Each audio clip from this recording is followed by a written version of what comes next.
1990 में कश्मीर में कश्मीरी पंडित्स के साथ जो चीज़ हुई, हम सबको पता है कि सुप्रीम कोर्ट ने बोला था कि क्या ज़रूरत है, बहुत टाइम हो गया। बट लगता है कुछ ना कुछ मूव किया है, क्योंकि भाई रेड शुरू हो चुकी हैं और फाइल्स दोबारा खुली हैं।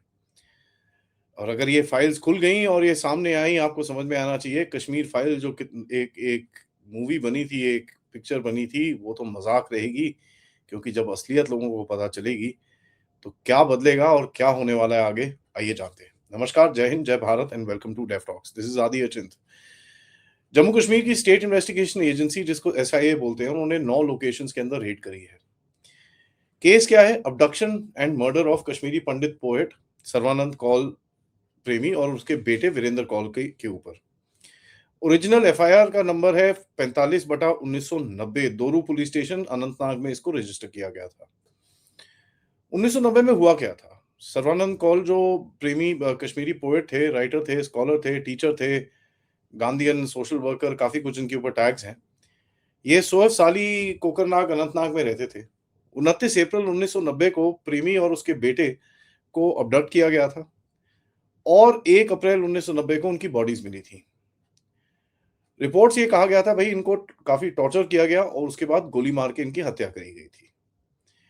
और कश्मीर की उस टाइम पे इंसर्जेंसी शुरू ही हो रही थी, आप सबको पता है। 1989 से लेकर 1991 तक पूरा गेम सेट हो रहा था वहां पर। नाउ रेड्स हुई हैं 6 लोकेशंस रजौरी में, 2 लोकेशन जम्मू में और 1 लोकेशन बारामुल्ला में। अब ये सर्चेस हुई हैं जो लोग थे जो इसके साथ लिंक्ड हैं उनकी प्रॉपर्टीज के ऊपर। कई लोकल मीडिया रिपोर्ट्स बताती हैं कि भाई जो एक पुराना टेररिस्ट था यहाँ पर, शेर खान करके, रजौरी का था, उसके आसपास ये पूरा चीज घूम रही है। देखिए, ये कोई एक केस तो है नहीं, बहुत सारे ऐसे केसेस हैं। कहीं ना कहीं ऐसा दिखता है कि एक ब्रॉडर एफर्ट है जो पुरानी केसेस को खोलने का, जहां पर कश्मीरी पंडित्स को मारा गया, टेरर के इंसिडेंट्स हुए, परपेट्रेटर्स, फाइनेंशियल्स जितने भी थे वो सब बैठे हुए थे। जस्टिस नीलकंठ गंजू का जो 1979 का जो केस है, असैसिनेशन केस है, वो भी एक खुलने खुलने की बात चल रही है। That is also opened up. ठीक है, तो अगर आप देखें धीरे धीरे करके चीजें खुलनी शुरू हो रही है। 36 साल हो गए साहब, 36 साल हो गए। जब सर्वाइविंग विटनेसेस हैं, ओल्ड एफआईआर्स हैं, केस डायरीज हैं, इंटेलिजेंस आर्काइव्स हैं, इंटेरोगेशन रिकॉर्ड्स हैं, प्रॉपर्टी फाइनेंशियल डिटेल्स हैं, सब कुछ है। और इस पे अगर देखा जाए तो बहुत बहुत सारी चीजें बाहर निकलेंगी।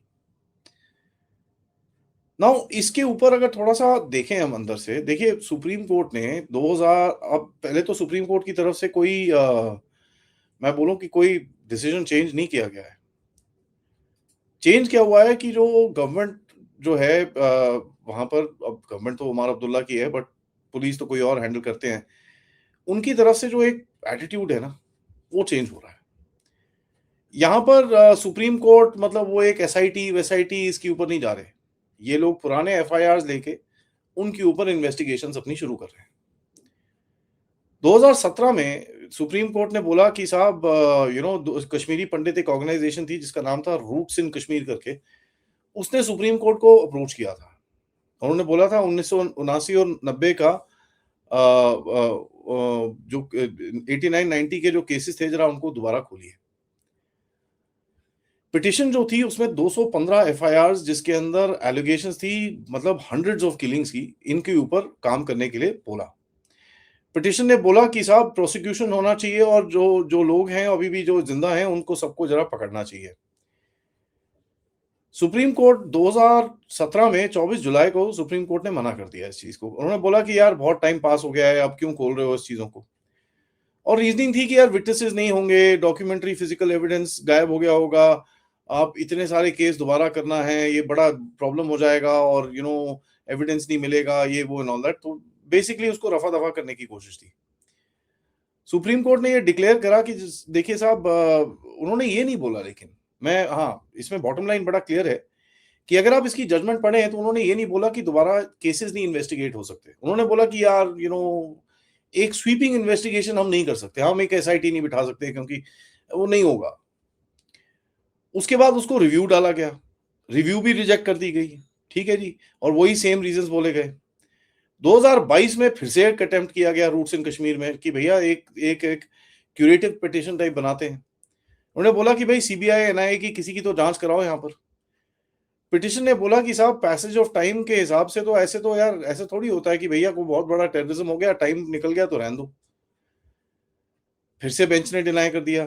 इसके अंदर थे डीवाई चंद्रचूड़, संजय किशन कौल साहब, अब्दुल नजीर साहब, जो जजेस थे। इन्होंने बोला कि यार कोई केस बनता नहीं है ऐसे, इसको हटा दो।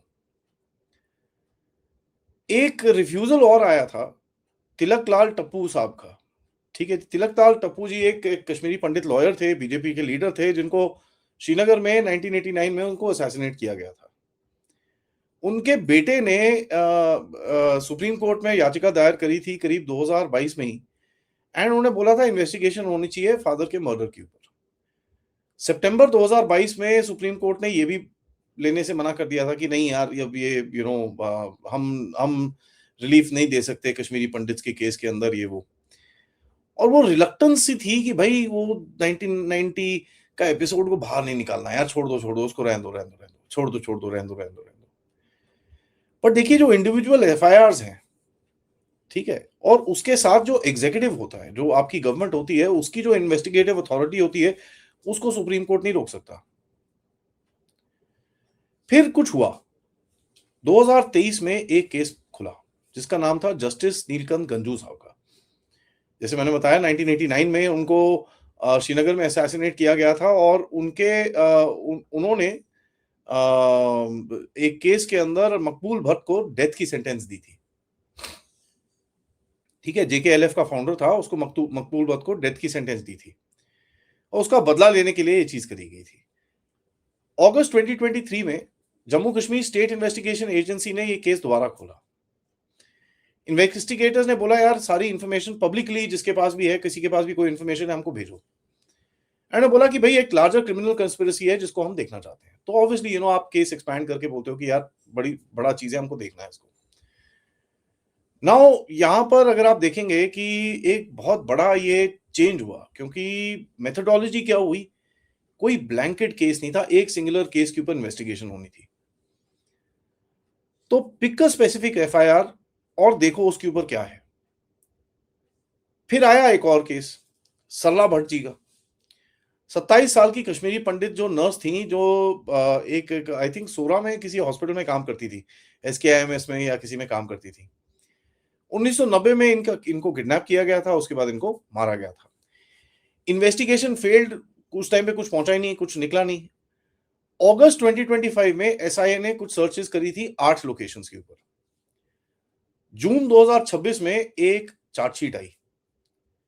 इस चार्जशीट के ऊपर यासीन मलिक और 4 लोगों के ऊपर नाम आया, ठीक है जी। चार्जशीट में यासीन मलिक और 4 और लोगों के ऊपर जो चिपके वो, और वहां पर जैसे ही वो चिपके, एक डेमोन्स्ट्रेशन हुआ कि यार 36 साल के बाद भी हम ये कर सकते हैं।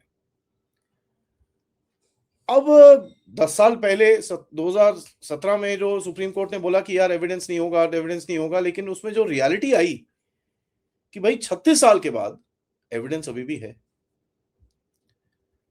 तो नेसेसरीली सुप्रीम कोर्ट का ऑर्डर ओवरटर्न नहीं होता, बट बाईपास हो जाता है, ठीक है जी।